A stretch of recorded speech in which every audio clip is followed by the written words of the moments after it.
Just one of those days where news flow is just so much that I'm puzzled to say that where do I start from?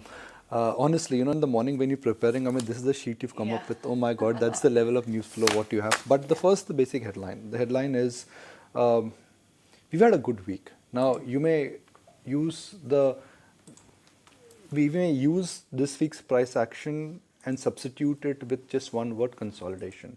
And I think there is nothing wrong with consolidation. We are consolidating after a monster rally, what we've seen in the month of April and early part of May. There's nothing wrong with it. Second, the global setup. Nasdaq has made a comeback, and Nasdaq has made a sizable comeback. Globally, the concerns around debt ceiling, they are getting diluted, and that is in a sense fueling some comeback in developed markets. Third, the liquidity, it continues, and now you can see that not just FI buying into large cap stocks or index heavy stocks, now the action in some of the rank mid cap stocks I think is evident. I was looking at some of the rank mid cap stocks yesterday: CRM, Silk Milk, Zomato, Aptech, just to name a few random names here. Now the HNI and the positional trader is happy to buy into mid and small cap stocks. So the confidence to buy, the FOMO effect, re-rating in some of the mid and small cap stocks, I think is done. And yet markets have not reached what I say as the Humpty Dumpty level. What is Humpty Dumpty in the market? When you see two-digit stocks, they are flying. When you see extraordinary bulk up in terms of the open interest, you see an extraordinary print of extraordinary price action in mid and small cap stocks. You add all that up, I don't think the market is adding weight. Yeah. But right now the market is adding muscle. It is not adding fat. Markets will top out when they start adding fat and when they become Humpty Dumpty. So whatever we've seen, I think it is simple addition of muscle in the market, not fat. So till the time market will not add fat and become obese, I don't think this market will fall, and I don't think we are there yet. Okay. Read a book on health, that's why muscle fat. I think right now we're slim and trim maybe.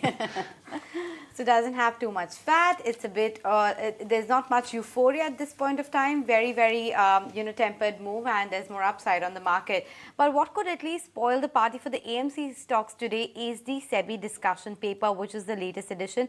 And a slew of changes have actually been proposed, right from including the brokerage and transaction costs into the TR ratio, to the capping of the TR ratio, as well as the fact that GST is now likely to be included as well. So a whole host of actually issues coming in, and brokerage Jefferies believes that this could impact the profitabilities of AMC by as much as 13%.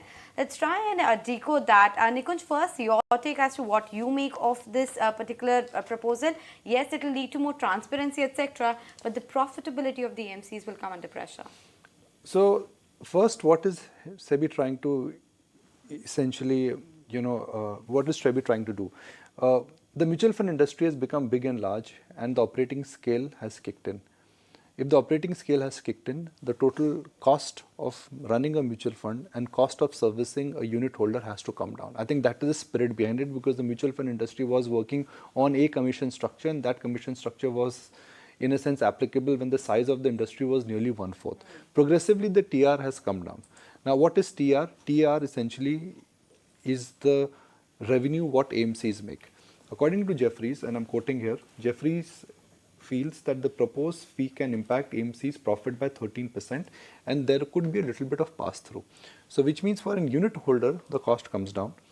AMCs will have to adjust to the new normal.